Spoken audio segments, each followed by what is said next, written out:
Resonancia. El corazón del primer pacto, capítulo 4. La presión llegó primero como un golpe sordo contra el vidrio. Zoe apenas tuvo tiempo de girar la cabeza antes de que algo sólido la empujara hacia adelante, robándole el aire. Su frente chocó contra el ventanal y un destello blanco le cruzó la vista. El reflejo nocturno de la base Prometheus, luces distantes flotando sobre la negrura de encrucijada, se fragmentó en líneas torcidas. Una mano grande y áspera se cerró sobre sus muñecas, inmovilizándolas contra su propio pecho.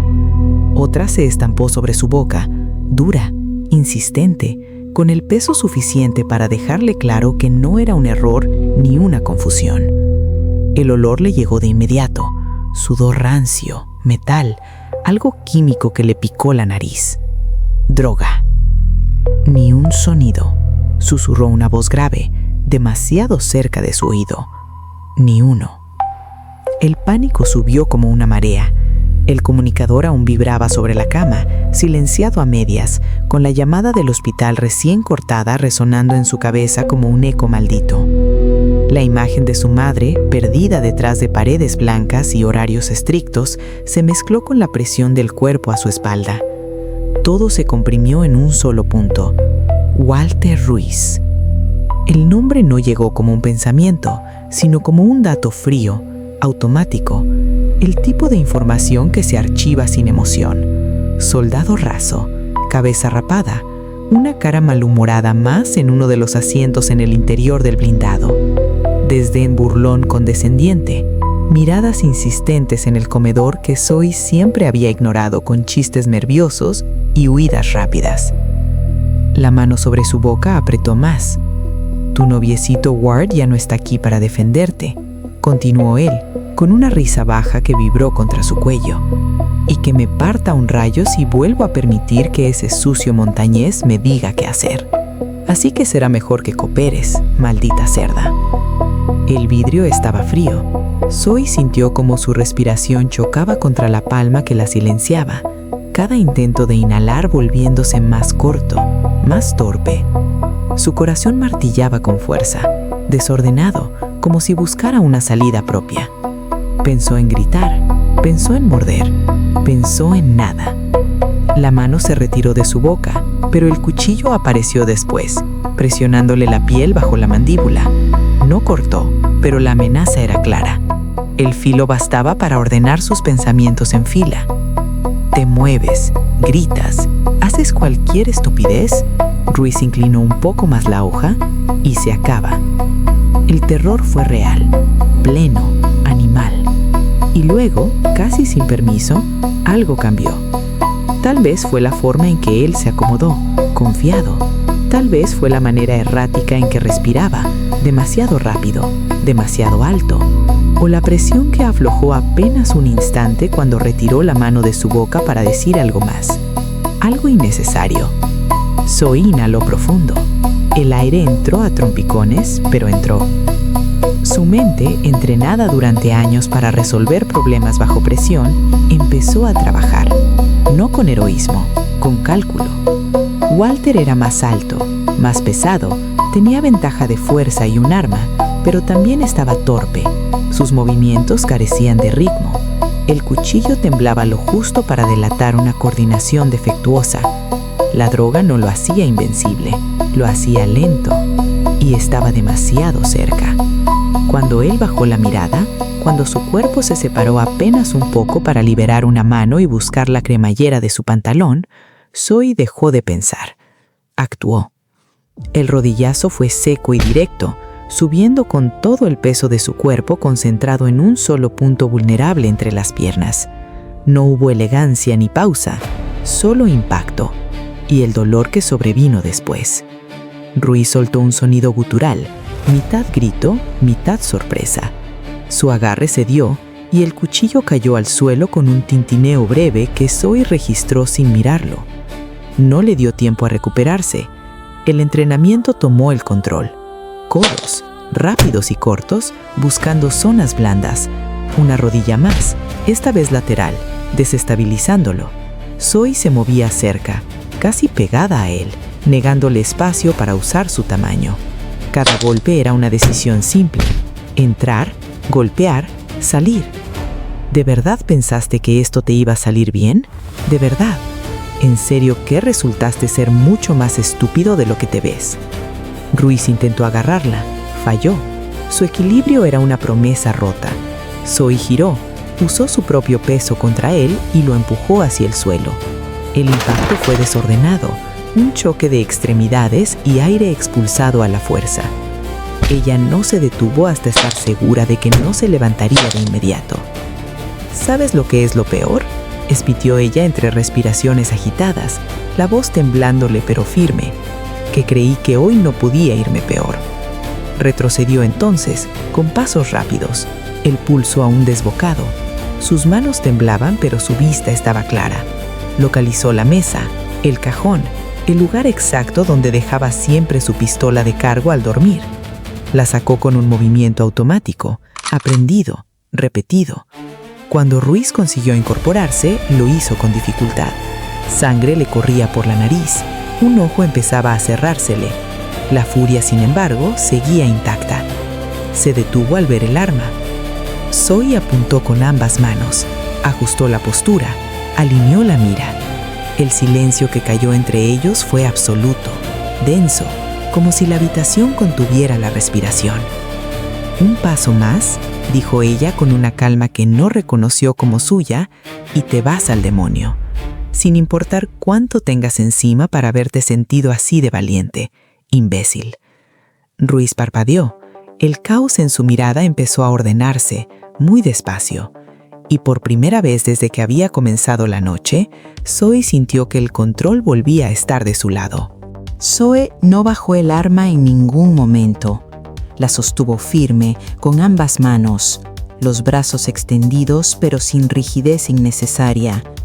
Era una pistola de servicio de diseño terrano reciente, un modelo Aegis M7 de armazón polimérico oscuro, con líneas angulosas y un perfil compacto pensado para combate en interiores. El cañón corto llevaba un compensador integrado y bajo él un módulo de iluminación táctico apagado por el momento. En el lateral, una delgada franja luminosa indicaba que el arma estaba activa y lista para disparar.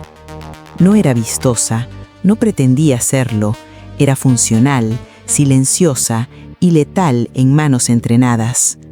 Zoe era consciente de cada uno de esos detalles mientras apuntaba al centro del pecho de Ruiz. «Déjame ver si entiendo», empezó, con ese tono suyo que siempre sonaba a conversación casual, aunque la situación gritara lo contrario. «¿De verdad pensaste que esto iba a funcionar? ¿Que entrar al cuarto de una oficial superior en mitad de la noche era buena idea? ¿Aquí? ¿En una base militar flotante llena de cámaras, sensores y gente con insomnio armado?» Ruiz intentó responder, pero el intento se quedó a medio camino.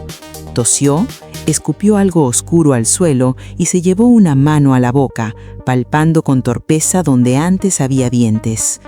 Sus piernas temblaban. El impulso químico que lo había empujado hasta ahí empezaba a disiparse, dejando atrás el peso completo de la realidad. «Vete al infierno», logró decir al fin, arrastrando las palabras. Zoe ladeó apenas la cabeza, sin mover la mira.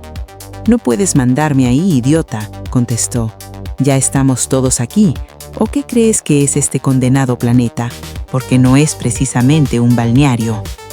El silencio volvió a caer. Ruiz respiraba con dificultad, los hombros caídos, el orgullo hecho trizas. Zoe avanzó un paso. «Al piso. Ahora. Manos en la cabeza». No gritó, no hizo falta.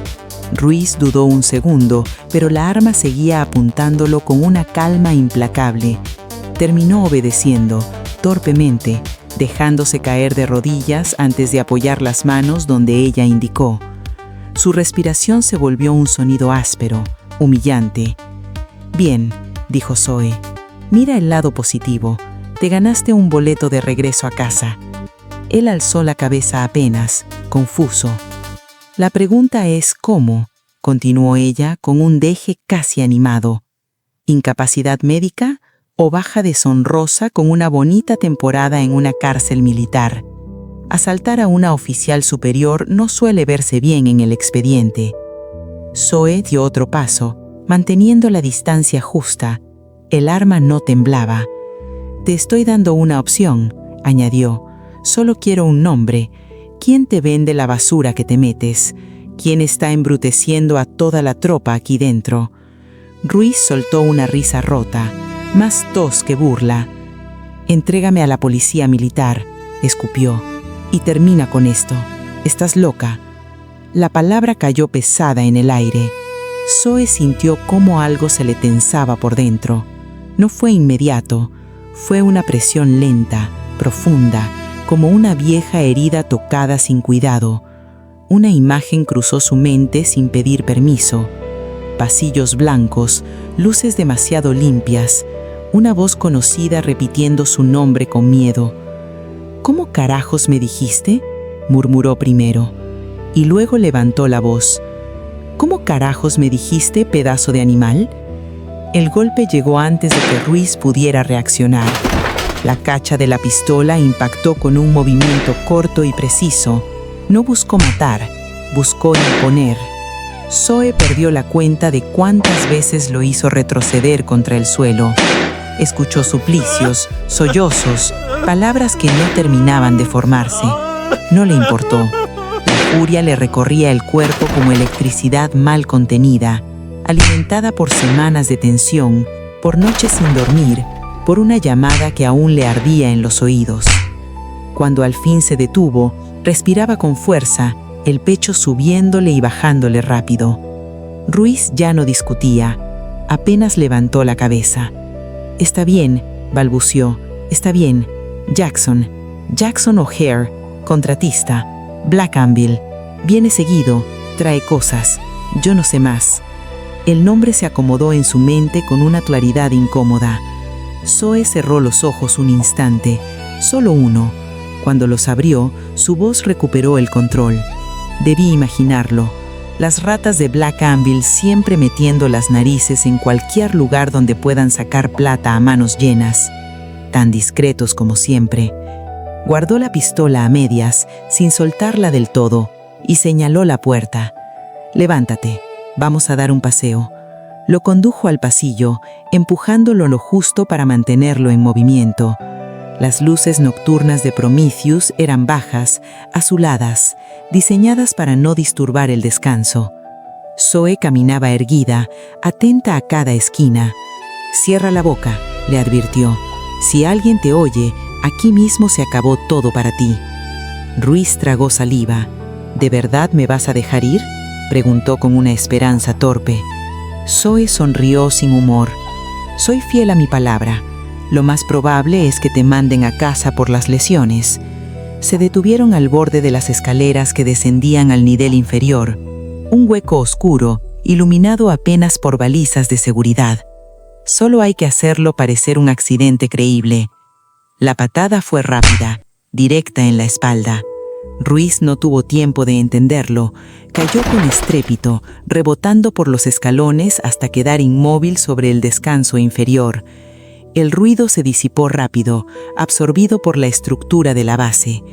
Zoe observó un segundo más. El cuerpo de Walter Ruiz permaneció inerte en una posición antinatural, desparramado sobre todo el descanso sin reacción alguna. «Ups», musmulló, y luego dio media vuelta. Regresó a su cuarto y cerró la puerta con cuidado. Dejó la arma en su sitio, se sentó en la cama y exhaló largo. «Qué día tan largo», dijo al vacío, y por primera vez desde que todo había comenzado, permitió que el silencio la envolviera.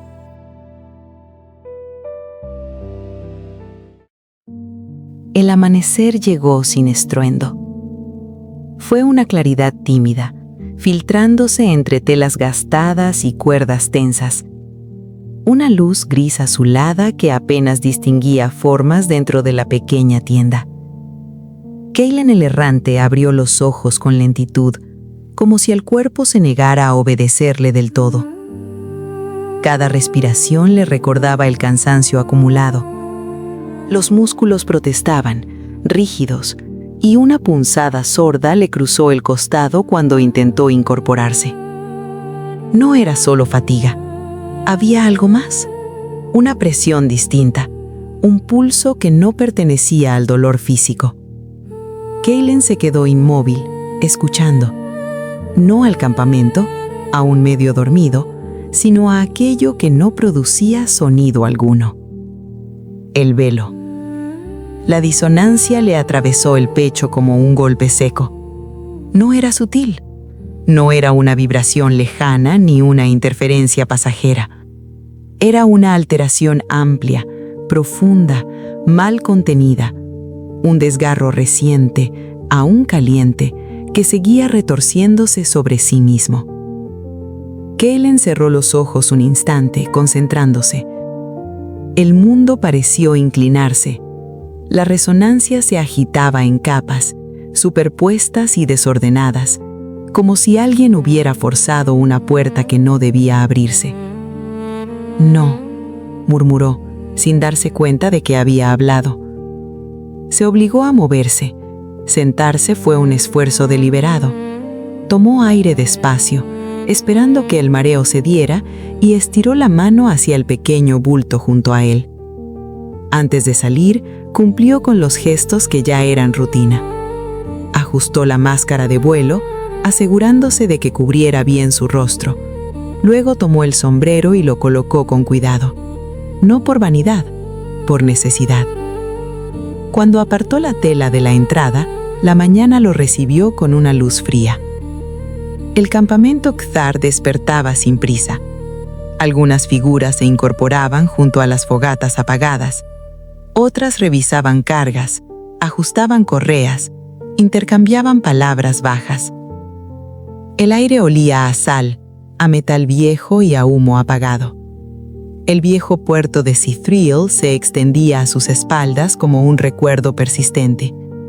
Estructuras erosionadas por el tiempo, muelles incompletos, grúas de madera con poleas y manivelas en desuso desde hacía generaciones. Kaylen dio unos pasos, torpes al inicio, hasta salir por completo de la tienda. Sus piernas flaquearon y tuvo que apoyarse un momento en un poste cercano. Nadie pareció notarlo, o nadie quiso hacerlo. Desde allí, alzó la vista. Al otro lado de la isla, el contraste era brutal. El nuevo puerto humano brillaba incluso con la luz temprana. Grúas colosales se recortaban contra el cielo, sus luces aún encendidas. Vehículos se desplazaban sin pausa, líneas de acero y energía moviéndose con una precisión incansable. Todo vibraba, todo empujaba hacia adelante, y en medio de ese torbellino ordenado, Kaylen lo vio. No con los ojos, no del todo. Un punto donde la realidad no encajaba, una torsión invisible, como una herida mal cerrada en el tejido del mundo.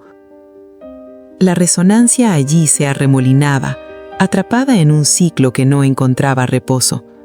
Algo había sido forzado, algo había cedido. Kaylen sintió un nudo en el estómago.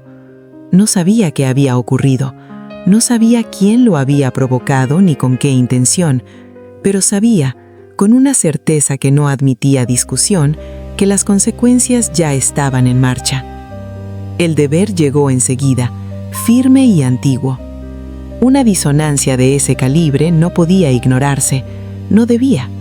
Corregir, contener, entender. Ese había sido el propósito de su vida desde mucho antes de convertirse en el errante, antes de los nombres y las huidas, antes del silencio autoimpuesto. Alguien debía ir, alguien con el conocimiento suficiente para no empeorar la fractura. Alguien que entendiera la resonancia no como una herramienta, sino como un equilibrio frágil.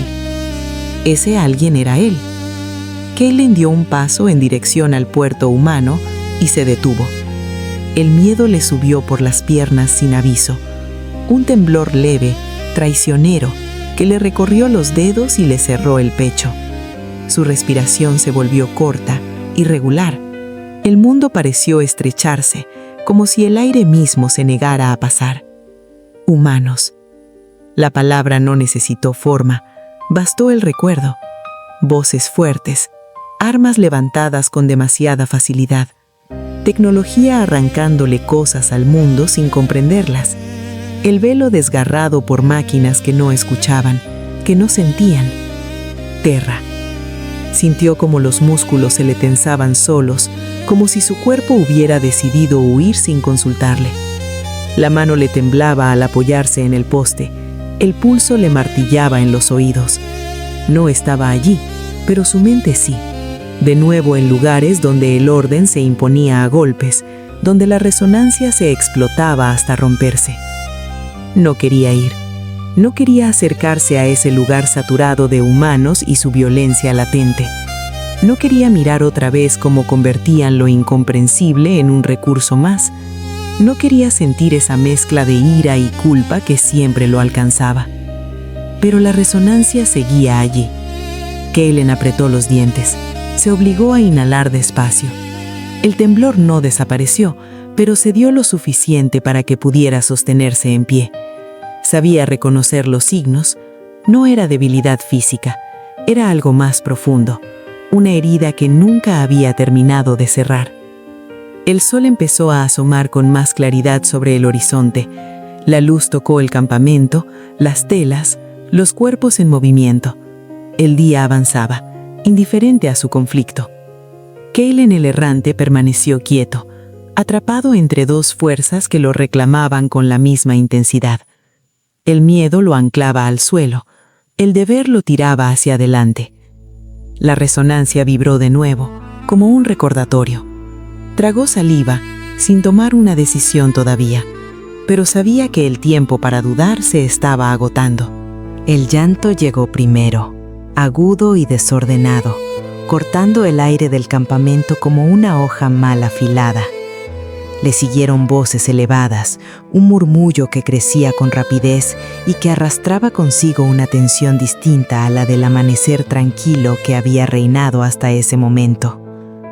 Kaylen alzó la cabeza, sobresaltado. El nudo que le oprimía el pecho por la disonancia se aflojó apenas, no porque hubiera desaparecido, sino porque otra urgencia ocupó su lugar. Agradeció en silencio la interrupción. No tener que decidir todavía era un alivio que no se permitió analizar. Se movió con cautela, manteniendo la distancia que siempre procuraba dentro de la caravana. Kaylen sabía hacerse invisible sin recurrir a la resonancia. Pasos medidos, mirada baja, el cuerpo colocado en los márgenes. Se detuvo lo bastante cerca para escuchar, pero no tanto como para ser invitado a participar. Reconoció a la familia de inmediato. El padre estaba en el centro del pequeño círculo que se había formado, alto incluso para un k'tar, ancho de hombros, con la postura rígida de quien ha aceptado un desenlace inevitable.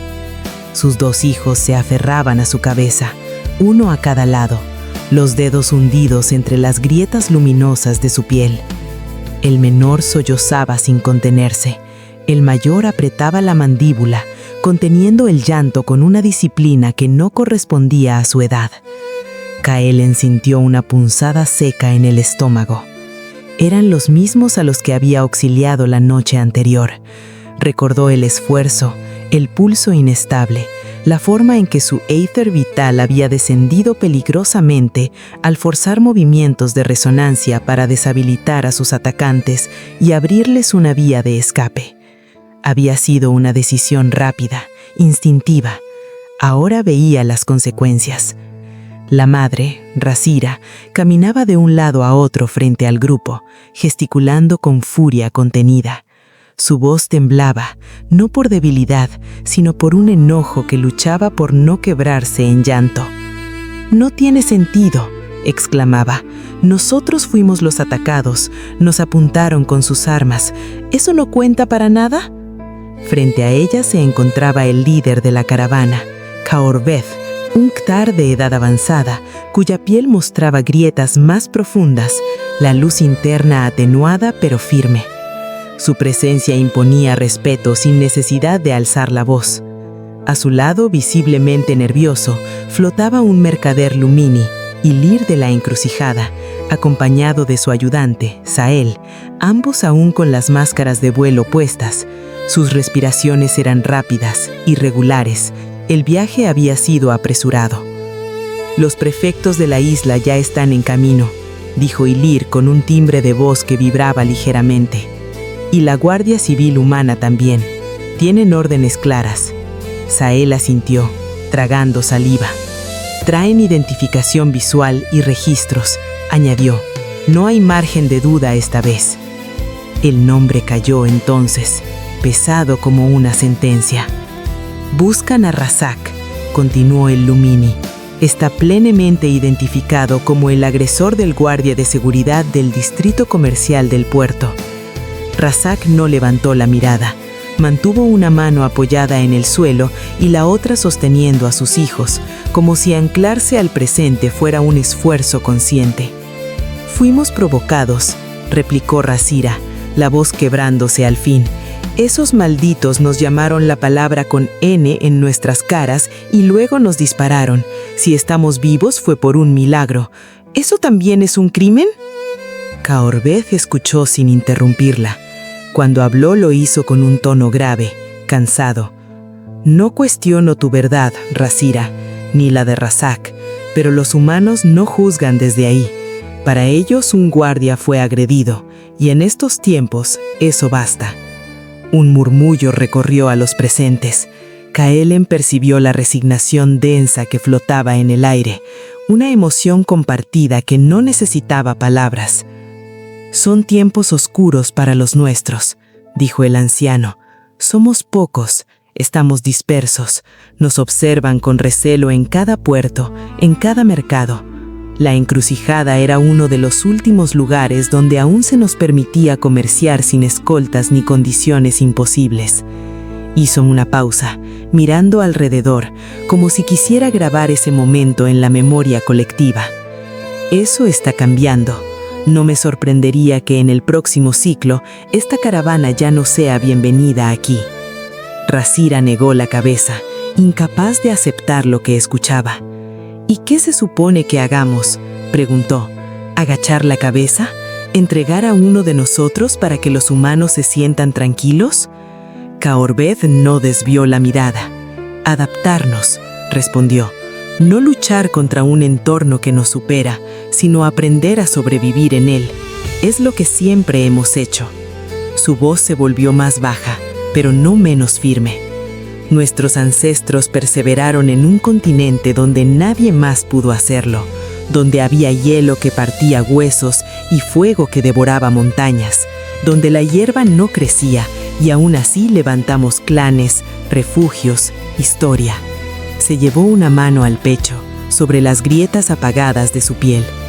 «Nuestra piel se volvió gruesa alrededor de nuestras fracturas.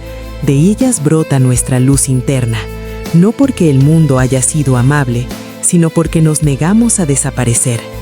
Los niños dejaron de llorar, atentos al tono del viejo. Incluso Razira guardó silencio, con los ojos húmedos. «Algún día», concluyó Caorbeth, «los Ktar volveremos a resplandecer sin pedir permiso, pero hasta entonces debemos persistir, incluso cuando duele, incluso cuando parece injusto». Kaelen escuchó cada palabra como si le hablaran a él también. El trauma que percibía no era solo individual, era antiguo, transmitido de generación en generación, reforzado por cada rechazo, cada mirada de sospecha, cada ley escrita sin tenerlos en cuenta. Comprendió con una claridad amarga que el desgarro del velo no era la única herida abierta en ese lugar, y supo, sin querer admitirlo aún, que ninguna disonancia era tan peligrosa como la que obligaba a un pueblo entero a aceptar su propio sacrificio como precio por existir. Razira escuchó las palabras de Caorbeth con la cabeza inclinada, los hombros tensos, como si cada frase se apoyara sobre ella con un peso imposible de repartir. Cuando alzó la vista, Sus ojos brillaban con una mezcla de rabia y temor que ya no intentaba ocultar. «Lo entiendo», dijo al fin, con voz ronca. «Entiendo lo que dices, anciano. Entiendo lo que siempre nos han enseñado. Pero aún así», se llevó una mano al pecho, «no puedo dejar de sentir miedo por él». Apretó los labios, luchando contra el temblor que amenazaba con quebrarla. «Fuimos salvados por un milagro», continuó, «por algo que no alcanzo a comprender. Y ahora es como si los arcontes nos hubieran levantado solo para arrojarnos contra el suelo con más fuerza. ¿Por qué se ensañan tanto con nosotros?». Alrededor, algunos miembros de la caravana desviaron la mirada, otros bajaron la cabeza en silencio. Una anciana Cathar apretó entre sus manos una pequeña talla de piedra oscura, gastada por los años. La figura del guerrero arconte, con el torso erguido y la arma apoyada contra el suelo. Sus labios se movieron en una plegaria apenas audible. Razak levantó la cabeza por primera vez. Su expresión seguía siendo estoica, pero había en su mirada una calma dura, nacida de la aceptación más que de la esperanza. Con cuidado, soltó a sus hijos y los entregó a una pariente cercana, que los tomó sin decir palabra. Luego se puso de pie, lento, con dignidad. «No está en nosotros cuestionar a los primigenios», dijo con voz grave, «ni pedirles explicaciones por su silencio».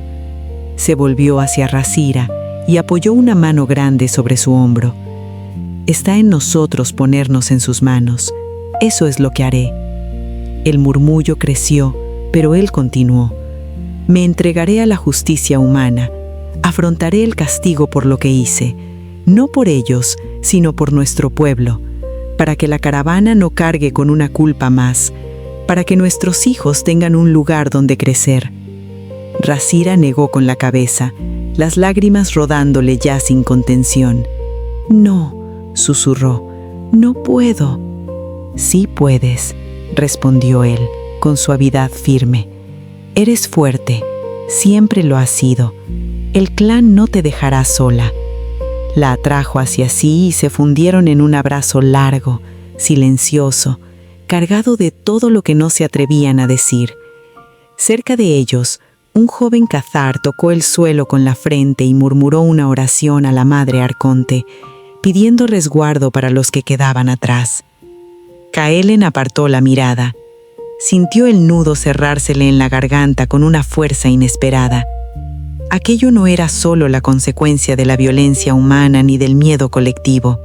También llevaba su huella, la resonancia que había forzado, el milagro que había concedido en la oscuridad, había empujado los acontecimientos hasta este punto. Dio un paso atrás, luego otro. Decidió marcharse antes de que alguien reparara en su presencia, antes de que el peso de las miradas lo alcanzara.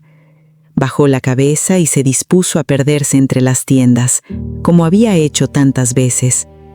¿Ya tuviste suficiente de mirar las consecuencias de tus actos imprudentes? La voz lo detuvo en seco. Kaelen se giró despacio. Frente a él había otra figura encapuchada, inmóvil, con una postura que no necesitaba agresividad para imponerse. Durante un segundo no dijo nada. Luego la figura alzó las manos y bajó la capucha. El rostro de Gron emergió a la luz del amanecer. La barba, más canosa que la última vez, le caía espesa sobre el pecho. Las arrugas marcaban surcos profundos en su rostro curtido. Su brazo derecho terminaba en un muñón envuelto en cuero oscuro, tal como Kaelen lo recordaba. Aún así, su presencia seguía siendo imponente, sólida, como una roca que se niega a ceder. «Si no hubiera intervenido», respondió Kaelen, conteniendo el temblor en la voz, «los guardias les habrían disparado, los habrían matado. No iba a quedarme mirando». Gron no observó en silencio unos instantes. «Tal vez», dijo, al fin, «pero salvarlos no borró el resto del mundo». Kaelen apretó los labios. «Mi intervención les dio una oportunidad», replicó. «Incluso en un calabozo, Razak seguirá con vida. Eso importa. Las oportunidades se están acabando, sentenció Gron. Se acercó un poco más, bajando la voz. Los humanos no solo vienen por él, también buscan al resonante que los ayudó. Kaelen sintió un frío súbito recorrerle la espalda. «Crees que has sido discreto», continuó Gron, «pero no lo has sido tanto. No cuando te pasas los días entrando y saliendo de negocios, reparando cristales de Aether, arreglando nodos de resonancia doméstica a cambio de pan de raíz y unas cuantas monedas. Destacas, siempre destacas». Kaelen abrió la boca para responder. «Me basta para comer y dormir», dijo. «No necesito más». Gron negó despacio. «No cuando los humanos ya vienen en camino, y menos ahora que supe algo más». Hizo una pausa. El silencio se volvió denso. Firaxar Corvax está en la encrucijada. El nombre cayó como una losa. Kaelen sintió que la respiración se le trababa. El recuerdo de aquella presencia, de esa violencia contenida y calculada, le atravesó la mente con una claridad que no había pedido. Firaxar no era solo un enemigo, era una amenaza que deformaba todo a su alrededor. «Está siguiendo tu rastro», añadió Gron, «o el de lo que representas». Kaelen no dijo nada. Giró sobre sus talones, la mandíbula tensa. «Tendré mis cosas listas», respondió, sin volver, «empacadas enseguida». Se alejó sin mirar atrás, mientras el campamento seguía preparándose para una despedida forzada más. Detrás de él, las oraciones a los arcontes continuaban en murmullos bajos, como un hilo frágil de fe, sosteniendo a un pueblo que se negaba a desaparecer. El amanecer aún no terminaba de asentarse sobre la base Prometheus cuando el módulo de recarga de la Echo 25 inició su secuencia de activación. Dentro del contenedor cilíndrico empotrado en la pared, los indicadores pasaron del ámbar al blanco estable. Sellos luminosos recorrieron el armazón interno como un pulso contenido. Gala no abrió los ojos de inmediato. Primero fueron los sistemas básicos: integridad estructural, estabilidad del núcleo Sinther, sincronización de sensores. Después, los subprocesos de orientación y memoria operativa. El mundo regresó en capas ordenadas, tal como dictaba su diseño. Cuando finalmente desplegó los párpados sintéticos, la sala de recarga apareció ante ella con precisión matemática. Una fila de módulos idénticos se alineaba a ambos lados del corredor, cada uno albergando una unidad Echo aún en reposo. El ambiente estaba dominado por el zumbido bajo de los sistemas de soporte y por la luz fría que se filtraba desde los paneles superiores. Gala registró la hora local, el ciclo de actividad asignado y la lista de tareas preliminares. Fue entonces cuando detectó la anomalía. A escasos centímetros de sus pies, sobre el suelo pulido, algo pequeño y tibio respiraba con lentitud. Sus sensores térmicos marcaron una forma compacta, de masa reducida, con un patrón energético irregular pero estable. Gala bajó la vista. El Lurrypuff dormía hecho un ovillo, el pelaje esponjoso subiendo y bajando con cada respiración. Su lengua asomaba apenas entre los labios, y una de sus cortas patas tembló cuando Gala ajustó el ángulo de observación. El sistema de identificación cruzó datos de inmediato. Especie: Lurrypuff aetéreo. Clasificación: fauna menor. Estado: no autorizado en instalaciones militares. Riesgo potencial: bajo. Nota: considerado plaga en ciertos entornos cerrados. El protocolo era claro. Gala flexionó las rodillas y extendió las manos con un movimiento preciso. Sujetó a la criatura por el torso, aplicando la fuerza mínima necesaria para retirarla del área. Entonces detectó la presencia de una placa de identificación colocada en el peludo animal. Examinándola con más detenimiento, la placa de metal en forma de corazón tenía grabada una sola inscripción: Tuki. El contexto consultado indicaba que con toda probabilidad aquel Lurrypuff se trataba de una mascota. En condiciones normales, las placas de identificación contaban con métodos de contacto o registro del animal del dueño. Aquello habría bastado. Pero dichos datos estaban ausentes de la placa. De cualquier modo, Tuki reaccionó entonces al contacto prolongado. Emitió un sonido corto, vibrante, y comenzó a agitar la cola con entusiasmo. Sus patas se movieron en el aire, buscando apoyo, y su lengua salió por completo mientras intentaba lamer la superficie lisa de los dedos de Gala. La criatura no mostró señales de estrés ni de intento de huida, todo lo contrario. Gala se detuvo. Sus sensores registraron el contacto, la textura del pelaje, el aumento súbito de actividad en el pequeño cuerpo. Los algoritmos de respuesta esperaban forcejeo, vocalizaciones de alarma, intentos de escape. Ninguno de esos parámetros se cumplió. Tuki ladeó la cabeza y la miró directamente. Durante varios segundos, Gala no ejecutó ninguna acción adicional. Se limitó a sostenerlo, observándolo con una atención que no figuraba en su programación prioritaria. El Lurrypuff respondió acercando el hocico a su rostro, curioso, y volvió a emitir ese sonido suave, casi satisfecho. No hubo verbalización, pero el subproceso de análisis se prolongó más de lo habitual. En la sala, otros módulos comenzaron a activarse. Indicadores luminosos se encendieron uno tras otro. El murmullo mecánico aumentó de volumen conforme las unidades eco salían de reposo. El entorno reclamaba normalidad. Tuki, como si hubiera percibido el cambio, se retorció con agilidad inesperada. Escapó del agarre sin brusquedad, trepó por el antebrazo de Gala y utilizó su cabeza como punto de impulso. En un movimiento fluido, saltó hacia la pared cercana y comenzó a desplazarse por ella con absoluta naturalidad, desafiando la gravedad con patas diminutas. Gala giró el cuello para seguirlo. El Lurrypuff alcanzó el techo y desapareció entre conductos, cables y sombras, perdiéndose en el entramado interno de Prometheus como si siempre hubiera pertenecido a él. El protocolo volvió a imponerse. Incidente: presencia de fauna no autorizada. Acción recomendada: reportar a mantenimiento y control biológico. Gala registró la recomendación. ¿La archivó? No la ejecutó. Cuando llegó el momento de pasar lista, su voz fue clara y uniforme. Eco 25 operativa. Estado sin novedad. Lista para asignación. Ninguna anomalía fue consignada. Las unidades Eco abandonaron sus módulos en formación ordenada, dirigiéndose a sus destinos asignados dentro de la base.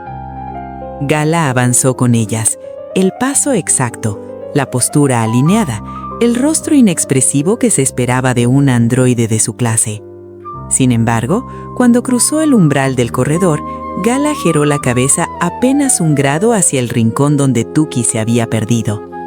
Sus sensores no detectaron nada. Aún así, por una fracción de segundo que no figuró en ningún registro, Gala mantuvo la mirada allí antes de volverla al frente y continuar su marcha, igual que las demás. El amanecer entraba a las oficinas de la Policía Militar de Prometheus con una luz pálida, filtrada por ventanales altos que no estaban pensados para inspirar nada. Iluminaban lo justo, lo suficiente para trabajar. Elijah Ward terminó de abrocharse el uniforme frente al casillero metálico, revisando cada cierre con la misma atención metódica de siempre. El reflejo que le devolvió la superficie pulida mostraba un rostro cansado, con ojeras marcadas y la barba creciendo más rápido de lo que hubiera querido. Había dormido poco, demasiado poco. El cuerpo lo sabía y se lo recordaba con una rigidez persistente en la espalda y un leve zumbido detrás de los ojos. Había sido una noche larga. Horas extras revisando reportes incompletos, declaraciones contradictorias y grabaciones que no decían todo lo que prometían decir. El incidente del distrito comercial seguía flotando como una sombra incómoda sobre la base.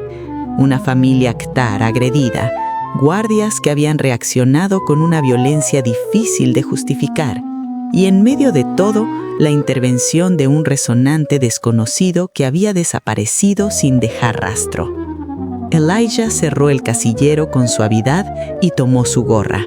Sabía que ese expediente no iba a cerrarse pronto. Sabía también que cuando se cerrara, no sería de la forma más justa. No era ingenuo, solo era realista. Caminó hacia la zona común mientras terminaba de ajustarse los guantes. Algunos compañeros ya estaban ahí, apoyados contra las mesas, con tazas de café humeante y conversaciones a medio tono. El murmullo general tenía un matiz distinto, una excitación morbosa que Elijah reconoció de inmediato. Oigan, ¿supieron lo que le pasó al imbécil de Kojak? Elijah se detuvo apenas un instante antes de seguir caminando, sin intervenir. El muy idiota se puso hasta arriba con porquería y se cayó por las escaleras.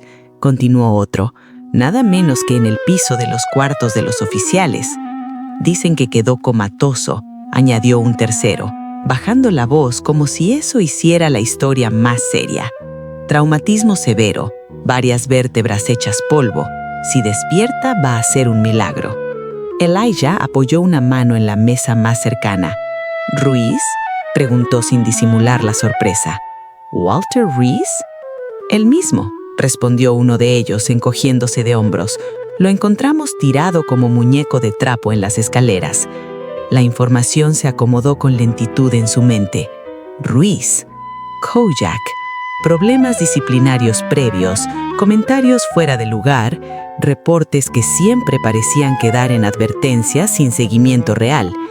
Elijah frunció el ceño. ¿Qué hacía en el piso de los oficiales?, preguntó. ¿No se supone que ese sector tiene control de acceso permanente?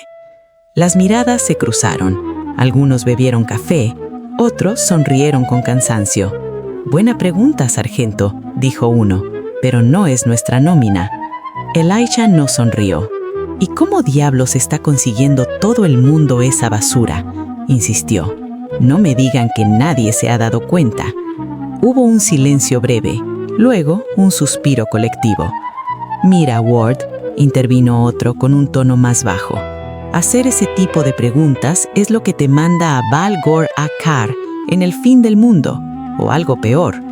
Elijah apretó la mandíbula. Conocía ese argumento. Lo había escuchado antes, con distintas palabras. Sabía perfectamente dónde estaba parado en la jerarquía no escrita de Prometheus. No tenía padrinos, no tenía apellido pesado, no debía favores ni estaba dispuesto a contraerlos, y eso tenía un costo. Entendido, dijo, al fin. Solo pensaba en voz alta. Nadie respondió. El tema se diluyó con rapidez, como si nunca hubiera existido. Antes de que Elijah pudiera agregar algo más, una voz femenina lo llamó desde el pasillo. Sargento Ward se giró. La oficial de administración avanzaba hacia él con una carpeta digital bajo el brazo, el uniforme impecable y el paso decidido. Elijah asintió en señal de reconocimiento. El capitán lo manda a llamar. Ahora. Gracias, respondió él sin agregar nada más. Mientras se alejaba, escuchó los silbidos suaves y los comentarios murmurados a su espalda. No necesitó mirar para saber que sus compañeros ya habían encontrado una distracción más cómoda que un soldado inconsciente y preguntas incómodas. Elijah siguió caminando por el pasillo, el eco de sus pasos marcando el ritmo de una mañana que apenas comenzaba y que ya pesaba como una jornada completa. No se consideraba un héroe ni un mártir, solo alguien que hacía su trabajo lo mejor que podía dentro de un sistema que rara vez recompensaba eso. Enderezó la espalda antes de llegar a la puerta del capitán. No era ingenuo, tampoco era tonto, solo sabía exactamente dónde estaba parado. Elijah golpeó 2 veces con los nudillos y esperó apenas un segundo antes de escuchar la orden seca desde el interior. Adelante. Empujó la puerta y entró al despacho del capitán Marcus Hale, oficial al mando de la policía militar de la FOB Prometheus. El rango se le notaba incluso sin insignias, la postura rígida, el escritorio impecable, la manera en que sostenía la tableta de datos sin mirarla demasiado. Hale era un hombre de carrera larga, voz grave y paciencia selectiva, de esos que habían aprendido a sobrevivir más por saber cuándo callar que por hacer demasiadas preguntas. «Sargento Ward», dijo sin levantar la vista, «cierre la puerta». Elijah obedeció y se cuadró frente al escritorio, cansado pero atento. Hale dejó la tableta a un lado y por fin lo miró, evaluándolo con una expresión neutra que no ocultaba del todo el agotamiento compartido. «Ha sido una noche movida», continuó el capitán, «y parece que va a seguir siéndolo». Elijah no respondió. Esperó. «Tenemos una solicitud formal de apoyo», dijo Hale. «Proviene de la prefecta Ailira Sithlan, autoridad Lumini del Distrito Occidental. Quiere que lideremos una pequeña unidad para colaborar en la aprehensión de un sospechoso K'tar implicado en el incidente del distrito comercial». Activó la tableta y giró la pantalla hacia Elijah. El nombre apareció con claridad. Saugen Razak. Identificado como miembro de la caravana K'tar asentada en el Puerto Viejo, añadió, «La orden es ponerlo bajo custodia y transferirlo a las autoridades humanas para su procesamiento». Elijah inclinó la cabeza, leyendo rápido. «¿Yo lidero la unidad, señor?» «Así es». Hale entrelazó los dedos, recostándose en la silla. «Fue la prefecta quien pidió específicamente su presencia», dijo con una sonrisa ladeada. «Parece que está causando buena impresión entre las nativas Lumini». Elijah parpadeó. «No estaba al tanto, señor». «No se preocupe», replicó Hale. «Solo espero que no sea alérgico a los insectos, o al polvo de hadas, o a cualquier otra porquería que esos bichos puedan desprender cuando se excitan». La burla era clara, pero no malintencionada. Hale suspiró. «Bromas aparte, Ward. Lo envío porque es uno de los pocos aquí con juicio suficiente para manejar una operación así sin convertirla en una masacre de nativos», añadió. «No necesitamos más problemas diplomáticos». Elijah asintió con seriedad. «Haré lo necesario para que la detención se realice sin incidentes, señor». En ese momento, la puerta se abrió de nuevo. Uno de sus compañeros, apoyado en el marco con familiaridad excesiva, lanzó una sonrisa cargada de intención. «Capitán, solo quería desearle suerte al sargento y esperar que la teniente Vega no se entere de que anda enredándose con las locales».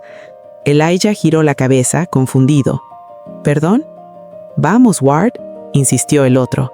«Esa chica está especial. Se hace amiga de su impresora, habla con androides como si fueran personas. ¿Quién sabe qué sería capaz de hacer si se entera de tus aventuras exóticas?» Elijah frunció el ceño, genuinamente desconcertado. «La teniente Vega es una persona muy gentil y competente.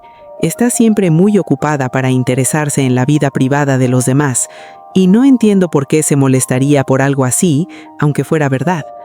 El silencio que siguió fue denso. El capitán Hale se llevó 2 dedos al puente de la nariz. El compañero de Elijah cerró los ojos un instante como si contara hasta 10 para no decir nada. Desde el pasillo llegó un murmullo ahogado, alguien conteniendo una carcajada. «Dios santo», murmuró alguien. «Ward», dijo el capitán sin abrir los ojos, «a veces pienso que es usted peligrosamente competente para unas cosas y alarmantemente despistado para otras». En ese preciso momento, la asistente del capitán, la curvilínea oficial administrativa que había ido a buscar a Elijah, entró al despacho con una nueva carpeta digital. El uniforme entallado marcaba cada movimiento con intención evidente. Pasó frente a Ward despacio, lo suficiente como para captar cualquier mirada. Elijah no levantó la vista. Estaba concentrado en la información de la tableta, leyendo coordenadas, protocolos y nombres asignados a la unidad. La oficial se detuvo un segundo, claramente esperando algo. No obtuvo reacción alguna. Continuó su camino con una sonrisa tensa y dejó los documentos sobre el escritorio del capitán. Hale observó la escena con una expresión que oscilaba entre la resignación y la diversión contenida. «Prepárese, Ward», dijo. «Sale en 30 minutos.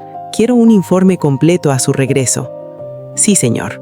El capitán Hale deslizó los documentos con parsimonia, revisándolos uno a uno mientras Elijah permanecía de pie frente al escritorio, atento, con las manos relajadas a los costados.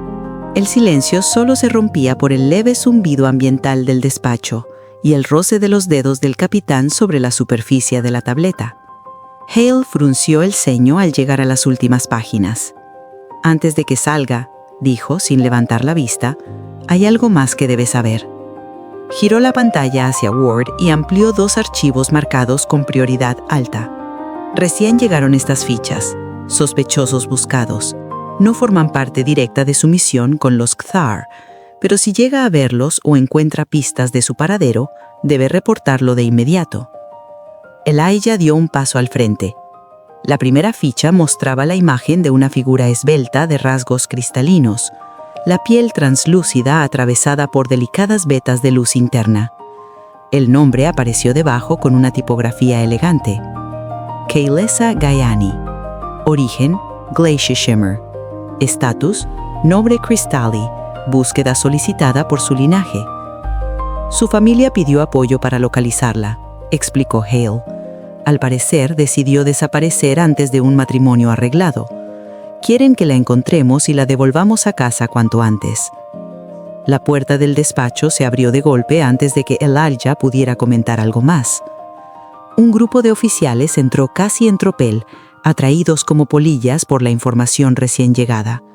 El murmullo creció de inmediato, cargado de entusiasmo mal disimulado. «¿Gayani?», dijo uno, acercándose a la pantalla. «¿Como la casa Gayani? ¿La que está emparentada con la realeza Crystali?» «¿Esos Gayani?», añadió otro. «No puede ser. Esos son la crema innata de la nobleza». «No me sorprende que lo sepas, Henderson», se burló alguien desde atrás. «Si todo tu feed son chismes de la casa real».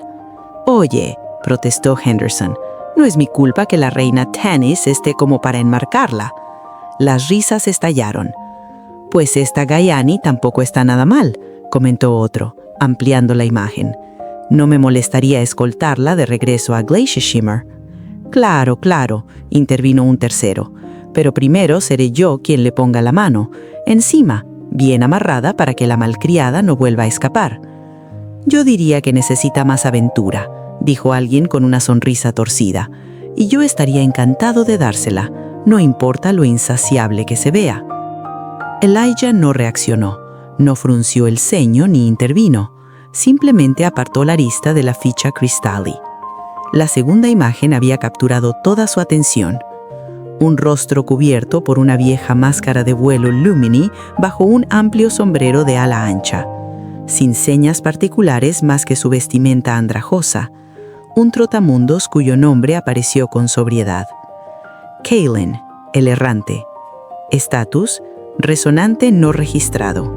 Observación, posible vínculo con caravana Kthar. El mundo alrededor pareció atenuarse. El recuerdo volvió con nitidez. El altercado en el distrito comercial, el caos, la pelea, la familia Kthar a punto de ser abatida. Y luego la anomalía, el peculiar frasco de vidrio vacío que había recogido después en ese oscuro callejón. En ese momento había sido solo una corazonada. Ahora los puntos empezaban a alinearse. «Se le busca para interrogarlo», dijo Hale al notar su interés. «Nada formal todavía, pero la orden es clara. Si está con la caravana, podría cruzárselo durante su misión». «¿Un resonante?», preguntó uno de los oficiales, mirando de reojo a Ward. «¿En serio te interesa más ese vagabundo hediondo que la princesita Crystali fugitiva?» «Déjalo», rió otro. «Aunque la encontrara, no sabría qué hacer con ella». Las risas estallaron en la sala. Incluso Hale soltó una risa breve, cansada. La asistente administrativa, aún junto al escritorio, sonrió con diversión contenida. Elijah no se sumó. Su mente ya estaba en otro lugar, repasando detalles, rutas posibles, comportamientos observados. No había emoción en su expresión, solo concentración. No veía a Kaylin como un trofeo o como una curiosidad exótica. Lo veía como una pieza clave en un problema que no dejaba de crecer. «Entendido, señor», dijo con voz firme. «Estaré atento a ambos». Hale lo observó con atención renovada. «Eso espero, Ward. Puede retirarse. Y buena cacería». Elijah asintió, dio media vuelta y salió del despacho mientras las risas continuaban detrás de él. No compartía el entusiasmo de sus compañeros ni su ligereza. Para él aquello no era un juego ni un desfile de fichas llamativas. Había encontrado un rastro y pensaba seguirlo. El complejo de ingeniería despertaba con un pulso distinto al resto de la base. No había el bullicio marcial de los pasillos de la policía militar, ni el silencio casi ceremonial de los módulos ECO. Allí el amanecer se filtraba entre paneles de diagnóstico, brazos mecánicos en reposo y pantallas que jamás se apagaban del todo. Zoe Vega estaba de pie frente a una consola abierta, los hombros tensos, los dedos moviéndose con una precisión que contrastaba con el leve temblor que le recorría las manos. Había dormido poco, casi nada. El cuerpo aún le pasaba factura, un dolor persistente en las costillas, rigidez en el cuello, una sensación incómoda bajo la piel que no lograba sacudirse. Cada ruido inesperado le hacía girar la cabeza. Cada sombra reflejada en el cristal de la consola despertaba una alarma breve pero intensa. ¿Supieron lo del tal Koyak?, murmuró alguien a su espalda. Dicen que quedó hecho pedazos. Se cayó por las escaleras, ¿no?, respondió otro, bien drogado. ¡Qué manera de arruinarse la carrera! Zoe apretó los dientes. No levantó la vista, no hizo comentario alguno. Se limitó a arrastrar una ventana de código y confirmar la instalación de un paquete nuevo en el sistema de ECO 25. Combat Resonant Protocols, fase 1. Autorización, Coronel Strickland. ¡Qué loco!, añadió una tercera voz, y justo en el piso de oficiales, como si nadie vigilara nada. Zoe sintió un pinchazo seco en el estómago. El temblor en sus dedos se intensificó un instante. Forzó la respiración a bajar de ritmo. 1, 2, 3. Continuó trabajando. Instalación al 72%, informó Gala, de pie junto a ella. Teniente Zoe Vega, detecto irregularidades en su ritmo cardíaco y en la conductividad de su piel. Presenta síntomas compatibles con estrés postraumático agudo. Zoe se irguió de golpe. ¿Qué? No digas tonterías, replicó, demasiado rápido. Debe ser interferencia por los nuevos protocolos. Están chupando un montón de procesamiento. Es normal que tus lecturas se desajusten. Gala ladeó la cabeza apenas, gesto mínimo pero reconocible. Mis sensores internos funcionan dentro de parámetros óptimos, respondió. La correlación entre sus signos vitales y eventos recientes es estadísticamente significativa. Recomiendo descanso, hidratación y ejercicios de descarga cognitiva. Recomendación rechazada, dijo Zoe volviendo a la consola. Concéntrate en tu trabajo. Hubo un silencio breve. Entendido, aceptó Gala. Observación adicional. El combate resonante no parece diferenciarse de forma sustancial del uso de aetermancia básica que ya ejecuto con eficiencia. Zoe se detuvo. Parpadeó una vez, luego sonrió de lado. «Ah, no», dijo, girándose hacia Gala. «Ahí es donde te equivocas, preciosa». El cambio fue casi inmediato. Sus hombros se relajaron, la voz le subió un semitono. Los ojos le brillaron con una energía distinta. «Mira, la aetermancia básica es como, no sé, usar ataques sueltos, el pan y la mantequilla, algo así», empezó. «Potentes, sí, pero sin estructura. El combate resonante es otra cosa. Es sistema, es sinergia, es entender el flujo completo de la resonancia». Gala la observó en silencio. Todo se divide en 4 ramas: transmutación, dominio, vínculo e infusión. Cada una hace algo distinto y consume éter vital de manera diferente. No puedes spamear habilidades como si nada o te vacías y colapsas. Hay condiciones, costos, riesgos. Hizo un gesto amplio con las manos. Transmutación altera materia y energía. Cambiar formas, crear estructuras, romper cosas. Es brutal, pero carísima.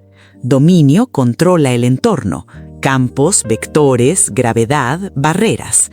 Menos daño directo, más control. Vínculo, bajó un poco la voz, es lo emocional, lo espiritual. Comunicación, empatía, sincronía. Y la infusión potencia el cuerpo o armas. Velocidad, fuerza, resistencia. Se detuvo frente a Gala. Y lo mejor es que puedes combinarlas. Movimientos encadenados, técnicas preparadas. Gambits. Si fallas el timing, te fríes. Si lo haces bien, sonrió. Es precioso. Gala procesó la información. Esta descripción coincide con modelos de combate ludificados. ¿Fuente de su conocimiento? Zoe abrió la boca sin pensar. A Theory of Symphony, dijo. Pasé horas jugando eso de niña. Horas. Mi mamá decía que me iba a pudrir el cerebro, pero yo sabía que todo eso algún día me iba a ser útil. Por eso me aprendí de memoria cada árbol de habilidades, cada boss, cada build rota. Se quedó callada de golpe, la palabra mamá quedando suspendida en su memoria. La sonrisa se le apagó. Miró un punto indefinido de la pared. Tragó saliva. Bueno, eso no importa. Antes de que el silencio se volviera incómodo, Gala habló. Pregunta, si los humanos no poseen éter vital, ¿cómo participan en combate resonante? Zoe agradeció la distracción más de lo que quiso admitir. No pueden, respondió. No tenemos la biología para eso. Por eso no hay humanos lanzando hechizos por ahí. Hizo un gesto hacia Gala. Las unidades ECO existen para sortear esa limitación. Son conductos, núcleos resonantes artificiales. Básicamente, ustedes hacen lo que nosotros no podemos. Se rió por lo bajo. Es como si los humanos hubiéramos creado una quinta raza etérica por nuestra cuenta. Miró a Gala con picardía. ¿Te imaginas? Terranos como quinto arconte. Se encogió de hombros. Los eterianos no lo encontrarían gracioso. El tema del quinto arconte es tabú total. Me quemarían viva por hereje si me oyeran decir eso. Gala inclinó la cabeza. Nota registrada. Evitar discusiones teológicas con practicantes del legado arcontal. Zoe soltó una risa breve, genuina. Luego volvió a la consola. Listo, murmuró. Sigamos antes de que alguien más empiece a hablar de escaleras. Mientras los protocolos terminaban de instalarse, Zoe sintió que el temblor en sus manos disminuía apenas. No había desaparecido, pero por un momento, concentrada en sistemas, reglas y mundos que entendía, el ruido en su cabeza se mantuvo a la raya. El blindado artillado avanzó por el terreno irregular del puerto viejo con un rugido contenido, levantando polvo y miradas a su paso. Era un vehículo pensado para imponer respeto antes de disparar un solo tiro. El casco angular reflejaba la luz de la mañana, aún baja, y los cañones dobles de 20 milímetros giraron con un movimiento lento y deliberado hasta quedar orientados hacia el frente, cargados, listos. No era una amenaza explícita, pero nadie presente dudó del mensaje. El campamento Xar se tensó como una cuerda. Algunos dejaron sus tareas. Otros se agruparon cerca de las tiendas. Las grietas luminosas de sus pieles brillaron con un pulso más intenso, señal inequívoca de alerta. La memoria colectiva sabía leer ese tipo de llegada. El blindado se detuvo.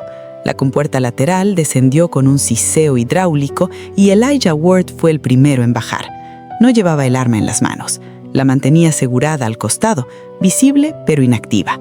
Caminó unos pasos hacia adelante, con el cuerpo erguido y el paso firme, proyectando una calma que no era fingida.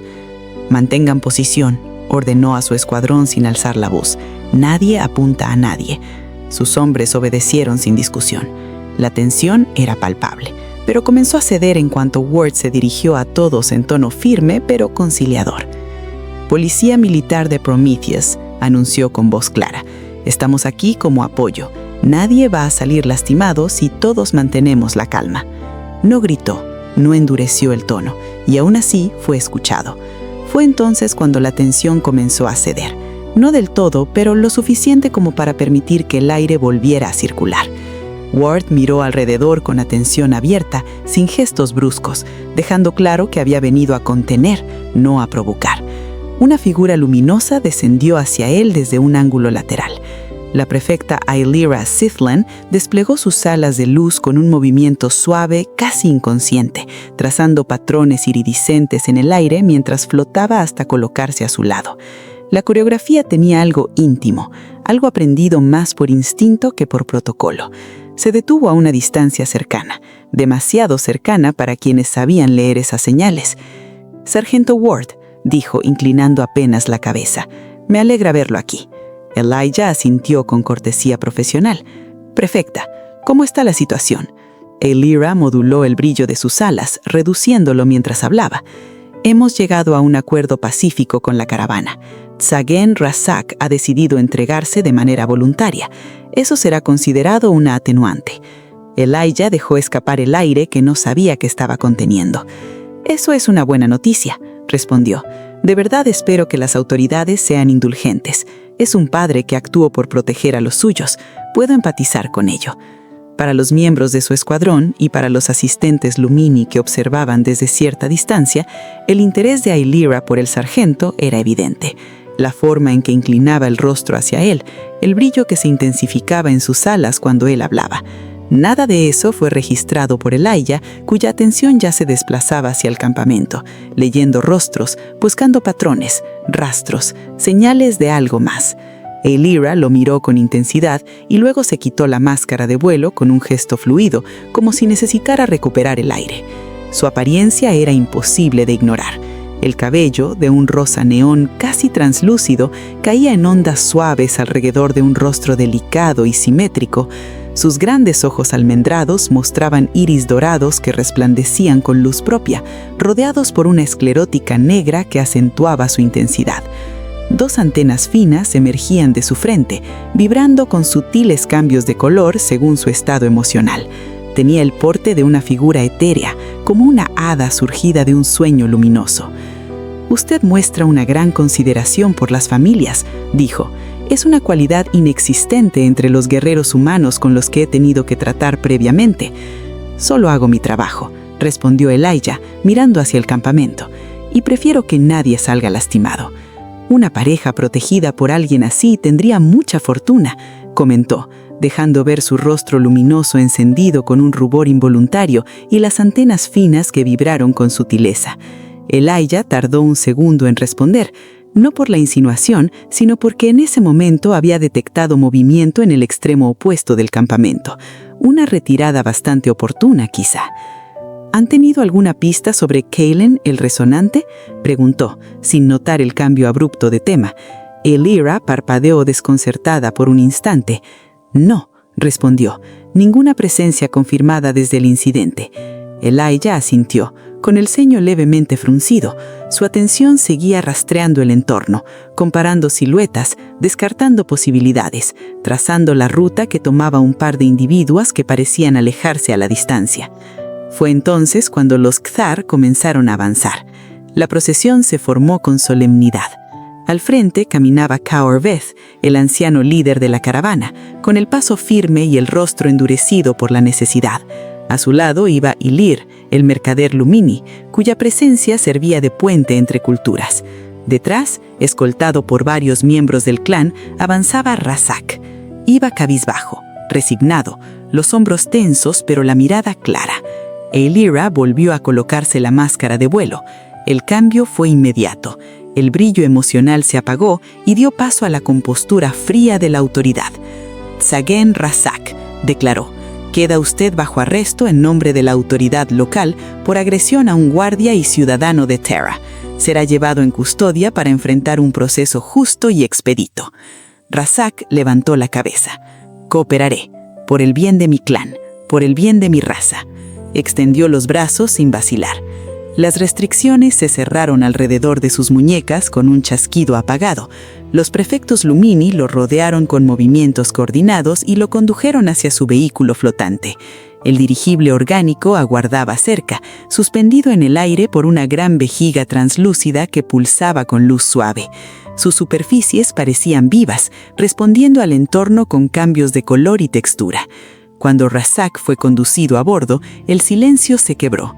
Razira cayó de rodillas, el llanto rompiéndole la voz. Sus hijos se aferraron a ella, temblando. El vehículo comenzó a elevarse con lentitud, alejando al padre y al esposo. ¿Hasta cuándo será suficiente para ustedes?, gritó Razira, alzando la mirada hacia Elijah. ¿No les basta con llevarse nuestros recursos? ¿Ahora también separan a las familias? ¿No estarán contentos hasta que el último Kthar sea olvidado? Elijah dio un paso al frente y se arrodilló frente a ella, quedando a su altura. No puedo hablar por todo Terra, dijo con voz firme, pero puedo hablar por mí y por los hombres bajo mi mando.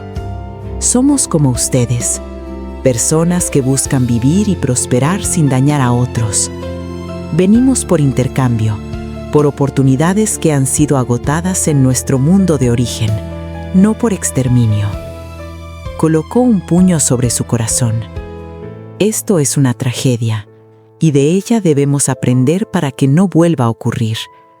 Razak mostró buena disposición. Eso importa. Confío en que será suficiente para que se haga justicia y regrese pronto con su familia. Alzó la mirada hacia el dirigible que ya se alejaba. Tiene todo mi respeto, añadió. Defender a los suyos es un acto que comprendo. El Eira batió sus alas, que emitieron patrones de luz cálida, radiantes, imposibles de ocultar. Su emoción era evidente. Los Kthar, aunque aún afligidos, comenzaron a calmarse. El murmullo dio paso a un canto grave y antiguo entonado al unísono. El primero en entonar fue Kaorveth, su voz baja y áspera, más sentida que oída. No levantó los brazos, cerró los ojos. Un solo golpe de puño contra el pecho abrió el rito. Hueco, contenido. El sonido retumbó en los demás como una orden antigua. Entonces, todos respondieron. Golpe de puño, pisada firme sobre la tierra. Silencio. El ritmo se repitió, lento, pesado, como un corazón herido que se niega a detenerse. Con la tercera repetición, las voces se unieron, profundas, ásperas, entrelazadas en un solo aliento colectivo. Golpe de puño. Se va la sangre, queda la tierra, pisada. Se apaga el rugido, permanece la senda. Silencio largo. Golpe de puño. Camina, hermano, más allá del sol. Pisada, donde la noche no muerde al corazón. Dos pisadas consecutivas, más suaves. Golpe de puño, esta vez compartido, casi al unísono. Deja tu nombre, en piedra y en piel. Silencio breve. Lo guardan los vientos, lo bebe la miel. Las voces no temblaban. Al contrario, con cada estrofa el temblor del campamento se iba apagando. Algunos Kthar inclinaban la cabeza. Otros cerraban los puños hasta que los nudillos blanqueaban. Ninguno lloraba. El duelo no se derramaba, se sostenía. Pisada fuerte, colectiva. Llanuras verdes, hogar sin final. Golpe de puño, final. Allí nos aguarda el fuego ancestral. Silencio absoluto. Durante varios latidos, nadie habló. Ni siquiera el viento se atrevió a cruzar el círculo. El dirigible que llevaba a Razak se perdió en el cielo matinal. Elijah permaneció en silencio, escuchando el canto, con la mirada fija en el horizonte, mientras el peso de la escena se asentaba sobre todos los presentes. Luego, como un murmullo que no rompía el rito, sino que lo sellaba, llegó el cierre, más bajo, casi un susurro compartido. No es adiós, es promesa en la voz. Cuando el clan se reúna, seremos dos, seremos todos, seremos uno. El último eco se disipó lentamente, y con él la tensión que había atenazado el campamento. El duelo seguía allí, pero ahora tenía forma, ritmo y memoria. Y eso, para los Kthar, era suficiente para seguir en pie. En el extremo opuesto del campamento, lejos del blindado y de las miradas concentradas en la comitiva de Razak, dos figuras se movían con la discreción de quienes han aprendido a desaparecer sin dejar rastro. Gron avanzaba primero, cargando su morral al hombro bueno, el paso firme pese al terreno irregular. Kaelen lo seguía a corta distancia, la capucha calada, la máscara bien ajustada. No hubo avisos ni despedidas, nadie los vio marcharse, o nadie quiso hacerlo. Antes de internarse por completo en la línea de árboles, Kaelen se detuvo un instante. Desde allí aún podía distinguir el núcleo del campamento, el grupo reunido alrededor de Razak, las figuras humanas y Lumini, el brillo distante de las alas de la prefecta. Sintió el peso del momento, una presión incómoda bajo el esternón. Luego algo más lo hizo tensarse. Uno de los soldados terranos había girado la cabeza. No era una mirada casual. No barría el entorno sin foco. Estaba fija, directa, como si, contra toda lógica, pudiera verlo entre tiendas, cuerpos y polvo suspendido. Kaelen sostuvo el contacto apenas un segundo, lo suficiente para sentir un estremecimiento recorrerle la espalda. «Muévete», gruñó Gron sin volverse. «Si tenemos suerte, alcanzamos el carguero hacia Áurea. La cresta del amanecer aún acepta a quienes saben pagar favores». Kaelen asintió y reanudó la marcha. La vegetación se cerró sobre ellos con rapidez. El bosque colindante era denso, húmedo, con raíces que emergían del suelo como trampas y follaje que raspaba la piel al paso. Al cabo de un rato de trote veloz, Gron avanzaba con evidente incomodidad.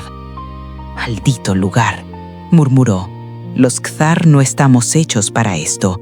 Necesitamos horizonte, espacio, llanuras donde montar Irmak y pastorear Gormax, no esta maraña que te muerde las piernas». Kaelen no respondió, pero levantó la mano de súbito, alertando a su acompañante. Gron cayó al instante. El cambio era sutil, pero inconfundible para quienes habían sobrevivido lo suficiente como para reconocerlo. El aire se había vuelto pesado. El bosque, que hasta entonces crujía con insectos y aves, quedó en un silencio abrupto, antinatural. Kaelen no se giró, no hizo gesto alguno más. «Muévete», susurró. No hubo tiempo para preguntas. El primer rugido de caza atravesó el bosque como un golpe físico, grave, vibrante, una llamada que no buscaba intimidar, sino coordinar. Los Zarats desplumados habían encontrado su rastro. Sombras veloces se desplazaron entre los troncos, demasiado rápidas para ojos no entrenados. La hermandad del linde quebrado se movía como un organismo único, cada integrante ocupando su lugar con precisión letal. Sus penachos mohawk, plumas endurecidas y cortas, destacaban incluso en movimiento, una señal conocida en toda Eteria. Donde aparecían, la violencia seguía. Morgak Irzun avanzaba al frente. Su complexión era masiva incluso para un Zarat. Cada zancada aplastaba hojas y ramas sin perder velocidad. Sus ojos hundidos y atentos no parpadeaban. No necesitaba apresurarse. Sabía que la presa correría hacia donde él quería. A la izquierda se deslizaba Korurath, el rastreador, más delgado, casi silencioso, con el hocico bajo y las garras prensiles de los pies clavándose en la tierra húmeda para cambiar de dirección sin perder impulso. Leía el suelo como un texto abierto. Huellas, hojas rotas, una rama recién astillada. Todo hablaba. Detrás, riendo entre dientes, avanzaba Saru. Su voz se filtraba entre los árboles, acompañada por el tintinear de pequeños artefactos rúnicos sujetos a su cinturón. Sus ojos brillaban con un humor torcido mientras preparaba cargas que no necesitaban contacto directo para hacer daño. Gron y Kaelen corrían. Las ramas les azotaban el rostro, las raíces intentaban atraparlos, el terreno favorecía a sus perseguidores. Gron gruñía con cada salto, el peso del morral y la falta de su brazo derecho, obligándolo a compensar cada movimiento. Kaelen mantenía el ritmo, la respiración controlada, pero sabía que aquello no podía sostenerse. Otro rugido retumbó, más cercano. Korurath apareció a un costado, saltando entre troncos con ayuda de las plumas afiladas que brotaban de sus antebrazos, usándolas como arlas rudimentarias para ganar altura y caer más adelante. Sus garras se clavaron en un árbol y giró el cuerpo con agilidad imposible para su tamaño. «Nos están cerrando», dijo Gron de entre dientes. Una explosión sorda sacudió el suelo a sus espaldas. Saru había probado una de sus cargas, no para alcanzarlos, sino para empujarlos a un corredor más estrecho. Rió fuerte, un sonido que no tenía nada de alegre. Morgak rugió de nuevo, ahora corto, una orden clara. Kaelen sintió cómo el cerco se cerraba. No eran solo rápidos, pensaban, anticipaban. El bosque era suyo. Incluso sin recurrir a la resonancia, sus cuerpos eran armas completas. Fuerza, velocidad, agilidad, inteligencia, todo afinado para la caza. Kaelen miró adelante, buscando una salida que aún no existía. Y entonces, el suelo cambió bajo sus pies. El bosque se abrió apenas, lo suficiente para que la persecución tomara otro cariz. Justo cuando los desplumados apretaban el cerco y el siguiente rugido de caza resonaba demasiado cerca. El bosque terminó de cerrarse sobre ellos con una precisión cruel. Kaelen lo comprendió demasiado tarde. El cambio en el terreno no era una salida, sino una boca. Un claro estrecho, irregular, donde los troncos se disponían en un semicírculo natural y el sotobosque se volvía bajo y traicionero. La luz se filtraba en haces directos desde arriba, rompiendo la penumbra protectora que había acompañado su huida. La zona de muerte. Gron fue el primero en caer. Una sombra descendió desde lo alto de un árbol con un golpe seco. Korurath aterrizó sobre su espalda, las garras prensiles de los pies clavándose en la armadura improvisada. El impacto lo lanzó de bruces contra el suelo. Gron rugió, intentando incorporarse con el hombro sano, pero una patada precisa en la sien lo dejó aturdido. No inconsciente, lo justo para que entendiera que no habría honor ni duelo, solo ejecución aplazada. Kaelen giró sobre sí mismo, buscando espacio, aire, tiempo. Zaharru apareció riendo entre los árboles, caminando sin prisa, como si la persecución hubiera sido un juego previo. Lanzó al suelo un pequeño artefacto rúnico que estalló en un pulso seco, no letal, pero suficiente para desestabilizar. Kaelen sintió cómo el suelo vibraba bajo sus pies y perdió el equilibrio. ¡Qué bonito!, se burló Zaharru. Usaron el bosque para evadir a los humanos. Muy listo, muy elegante. Otro paso, otro pulso. Lástima que eligieran el lugar exacto donde queríamos tenerlos. Kaelen rodó, se impulsó sobre una rodilla y alzó la mano. El instinto resonante se activó con desesperación contenida.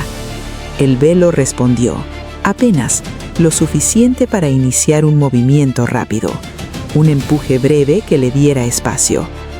No llegó a completarlo. Morgak Irthun cayó sobre él con la fuerza de una avalancha.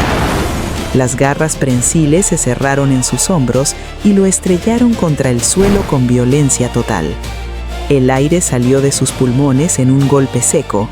El impacto arrancó el sombrero de su cabeza y lanzó la máscara de vuelo varios metros más allá, rebotando entre raíces y hojas. Kaelen gritó, no de rabia, de dolor.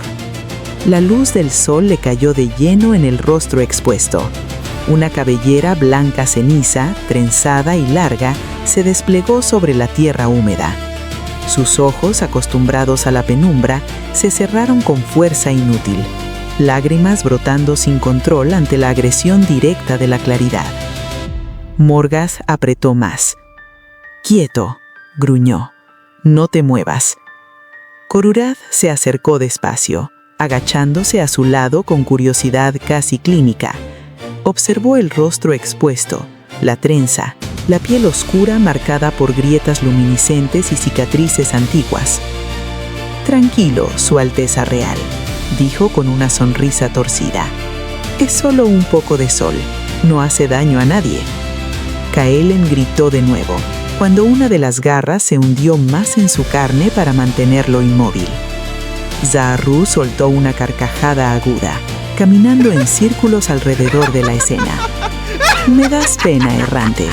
¿Qué diría el gran señor oscuro de Ashkral, Kor el Unificador, si viera a su único heredero convertido en un vagabundo andrajoso y apestoso que no soporta la luz?» Hizo una pausa teatral. «Nada, el muy idiota sigue bien muerto». Rió con más fuerza, una risa descompuesta que rebotó entre los troncos y regresó amplificada. Kaelen respiraba a golpes, el pecho temblándole, los ojos cerrados con desesperación. No dijo nada, no podía. La luz, el peso, el dolor, todo conspiraba para arrancarle la voluntad. «Silencio, idiotas», rugió Morgagh. Apretó el agarre una última vez, obligando a Kaelen a arquear la espalda contra el suelo. Luego levantó la cabeza, miró a sus compañeros y adoptó un tono exagerado, burlón, cargado de una teatralidad infame que disfrutaba sin pudor. «Cuiden sus modales», anunció. «Estamos ante la realeza Ktar». Se incorporó un poco, obligando a Kaelen a alzar el rostro hacia la luz. «Todos saluden al príncipe heredero de Val Gorakhar». Las palabras cayeron como un golpe final. «Al gran Khazar Han». Las carcajadas obscenas de los desplumados estallaron al unísono. Un coro cruel que celebraba no solo la captura, sino la humillación. El bosque pareció encogerse alrededor de ellos, como si incluso la tierra reconociera el peso de la revelación. Kaelen, Khazar, cerró los ojos con fuerza, y el mundo tal como lo había conocido desde su huida terminó de romperse ahí mismo.